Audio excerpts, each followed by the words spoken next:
त्यति धेरै बोलिराख्नै पर्दैन, अन्डरस्ट्यान्डिङ लेभल एउटा बनिरहेको हुन्छ होइन।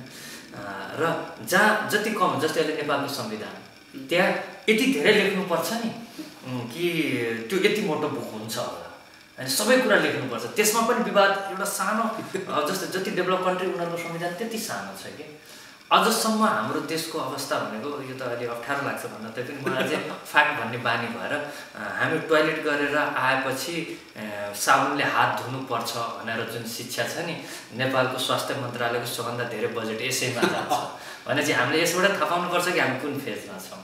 र जसले गर्दाखेरि हामीले चलचित्र केही कारणले गर्दा त्यो कारणले पनि लेन्दी गर्नुपर्ने हुन्छ कि नत्र उनीहरूले जग महसुस गर्ने कि हामीलाई सबै वर्गलाई अलिकति पक्रिनु पर्ने बाध्यता, तर यो एक्सक्युज होइन हाम्रो। पनि यस्तो होला नि त, अब जुन लेभलमा तपाईँहरूले बिचमा मात्र हुन्छ, जुन लेभलमा तपाईँहरूले भनिरहनु भएको छ त्यो लेभलको मान्छेहरू सिनेमा घरमै आउँदैन। अनि तिनीहरूलाई किन फोकस गरिरहनु भएको छ? जो सिनेमा घरमा आउनुहुन्छ, जो मैले चाहिरहनु भएको छ उहाँहरूलाई फोकस गर्नु होइन। यसमा बाँकी त उनीहरूले सिक्दै होइन। यसमा कस्तो हुँदो रहेछ भने जुन लेभलको लागि हामीले फोकस भनियो नि गरिया छैन, जस्तो भने मल्टिप्लेक्समा आउनेहरू, उहाँहरूको टार्गेटमा चाहिँ फिल्म बनाउन सकिँदैन। जस्तै म आफै नै प्रोड्युसर भएँ, किनभने उहाँहरूसँग इन्टरटेनमेन्टको धेरै अप्सन छ कि उहाँहरू चाहिँ सर्वसम्पन्न र अप्सन धेरै छ। फिल्म हेर्नु भनेको लास्ट अप्सन हो, ल आज जाउँ न त उसको फिल्म हेरिदिउँ भनेर इन्डस्ट्री चल्दैन। होइन, जसको चाहिँ इन्टरटेनमेन्टको अप्सन धेरै कम छ, दिनभरि मेहनत गर्यो, काम गर्यो, त्यो गर्यो है, अनि एक दिन छुट्टी हुँदैन आज फिल्म हेर्यो, किनभने अप्सन धेरै कम छ कि उहाँहरूसँग इन्टरटेनमेन्टको। भने ती दर्शकहरूलाई एटलिस्ट म चाहिँ छोड्न सक्दिनँ। अहिले जस्तै नेपालमा छ मल्टिप्लेक्सको लागि टार्गेट गरिया छ, म चाहिँ त्यसमा त्यति बिलिभ गर्दिनँ। मलाई त्यो जोनरलाई पनि चाहिएको छ र सही चिज भन्ने चिज दुईटैलाई मिट गर्छ। यदि सही चलचित्र बनायो भने त्यसले चाहिँ वर्ग छुट्टिँदैन। जस्तै अहिले साउथकै कुरा गरेँ, म पनि एकदम मन पराउँछु उनीहरूको मेकिङको स्टाइलहरू, त्यो चाहिँ अब सबै वर्गले इन्जोय गर्न सक्छ कि त्यसैले गर्दा आज ग्लोबली उनीहरूको मार्केट बढिरहेछ। म चाहिँ त्यो प्रिन्सिपललाई चाहिँ ज्यादा पाउन चाहन्छु खास। अनि सुरुमा मलाई पनि त्यस्तै लाग्थ्यो, हिरोले यस्तो गर्छ 400 फिट पर पुग्छ हावा जस्तो लाग्थ्यो।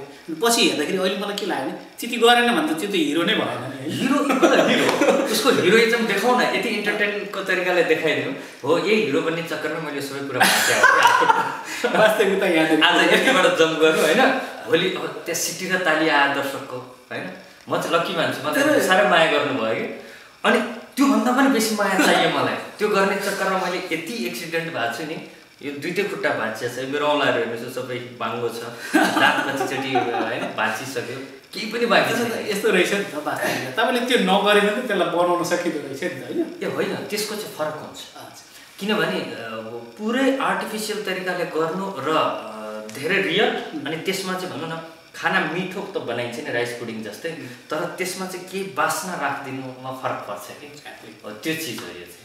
हुन्छ, अब धेरै लामो कुरा गरेँ, फर्केर धेरै गुनासो नगरौँ। तपाईँले गर्नुभएको धेरै 100भन्दा बढी बेसी छान्न पनि गाह्रो हुन्छ होला होइन। कुन चाहिँ मुभी सबैभन्दा मैले न्याय गरेँ भन्ने लाग्छ आफ्नो मुभीमा? सबभन्दा पहिला त म आफैले भन्नुपर्दा म कमजोरले बनेको कलाकार हो। ममा खास ट्यालेन्ट भन्ने त्यस्तो केही पनि छ जस्तो लाग्दैन, तर यो चाहिँ पक्कै पनि छ कि every day every movie every step every time चाहिँ म पास्टको भन्दा बेटर गर्छु भन्ने सोचमा चाहिँ म लागिरहेको हुन्छु। पिन्जडामा म कहिले पनि बिर्सिन सक्दिनँ र वास्तवमा मैले पिन्जडामा जुन जोसले काम गरेँ त्यो अरू मुभीमा जसरी एज बढ्दै जान्छ त्यो चिज हामी सक्दैनौँ। त्यो एउटा मुभी भयो। अर्को म आफैलाई नै एकदमै मन पराएर दर्शकहरूले अत्याधिक मन पराइदिनु भएको हामी 3 भाइ, जो शिव रेग्मीजीले डिरेक्सन गर्नुभएको थियो, जसबाट मैले धेरै अवार्डहरू, नेसनल अवार्डहरू, मतलब किङहरूबाट पनि प्रेसिडेन्टहरू पनि पाएको त्यो एउटा चलचित्र थियो। र त्यस पछाडि मलाई एकदमै मन परेको चलचित्र भन्दा पनि मैले के प्रयोग गर्न खोज्या र दर्शकले चाहिँ अँगालिदिनु भयो, मेरो प्रयोगलाई चाहिँ मन पराइदिनु भएको चाहिँ भैरव नेमाल भएको छ। यो तिनवटा मुभी चाहिँ मलाई हुन्छ। आउने दिनमा यी प्रगति भएका हुन्, तपाईँको प्रयोगहरू बृहत्तर गएका हुन् होइन। हामी सबैले खोजेको चिज पाउने दिन आओस्, तपाईँ लगायत सबै नेपाली मुभीका इन्डस्ट्रीमा भनौँ न त्यस्तो हुँदै गएको होस्, एउटा शुभकामना। दोस्रो, अब कला साहित्य क्षेत्रकै कुरा गर्ने हो भने अब अहिले यहाँ अमेरिकामा हुनुहुन्छ के सन्देश दिन चाहनुहुन्छ अमेरिकावासी नेपाली भनौँ अब यहाँ भन्दाखेरि चाहिँ नेपाली अमेरिकन भन्छ यहाँको आइडेन्टिटी भनेको तपाईँ होम कन्ट्री कहाँबाट आउनुभयो त्यो फर्स्टमा युज गर्नु पाउनुहुन्छ है कति महान छ अमेरिकन तपाईँ हामीले नेपाली अमेरिकन भन्न पाउँछौँ अमेरिकन नेपाली होइन कि नेपाली अनि यहाँ जस्तै अफ्रिकन अमेरिकन अनि होइन स्पेनिस अमेरिकन भने जस्तै अनि हामी चाहिँ नेपाली अमेरिकन त्यो एउटा भनौँ न तपाईँले अमेरिकन सिटिजनै भयो भने पनि तपाईँले नेपाली भन्न पाउनुहुन्छ त्यो छुट्दैन फेरि कतिपयले विदेश गयो भने त्यो चाहिँ हराउँदो रहेछ कि मेरो 4-5 पुस्ता सन्तान जन्मे नि त्यसको स्ट्रक्चर चाहिँ नेपाली नै भइरहन्छ त्यो चेन्ज हुँदैन आफ्नो उसलाई मदरल्यान्डलाई कहिले पनि इभन ब्लडले पनि बिर्सिँदैन अनि त्यो फिजिकल स्ट्रक्चरले पनि बिर्सिँदैन कि त्यो त्यस्तै जन्मिँदै उहाँको लागि के सन्देश दिन चाहनुहुन्छ म यही चिज मेरो सधैँभरि एउटै नारा त छ नै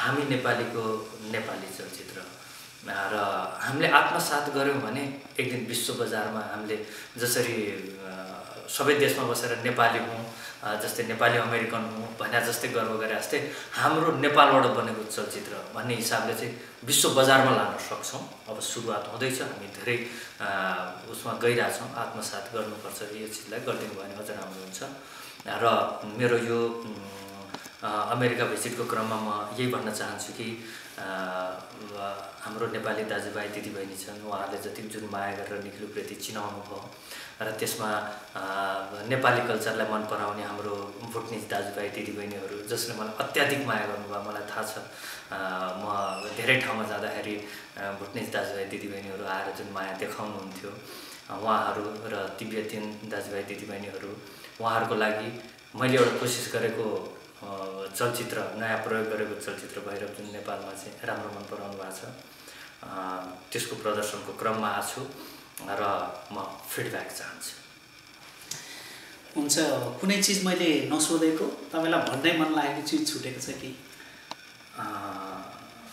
त्यस्तो त खासै हामीले कुरा गर्दै जाँदाखेरि क्वेसन नभए नि एन्सरमा धेरै कुरा त गरिसक्यौँ हुन्छ आउने दिन यहाँका सुख लगेका हुन् राम्रो रहेको होस् सदिच्छाहरू पुरा भएका हुन् र यहाँलाई शुभकामना अमेरिकामा छिटै फर्किँदै हुनुहुँदो रहेछ हुन्छ धेरै सिटीमा जानुहुन्थ्यो होला आउने दिनमा आउँदै गर्नुहोस् र सबैजनाले चाहन्छन् माया गर्छन् यहाँ बस्ने नेपालीहरू जोसुकै आउँदा पनि त्यो दिन तपाईँलाई पनि हुँदै जान्छ होला आउने दिन हुन्छ समय दिनुभएको लागि धेरै धेरै धन्यवाद थ्याङ्क यू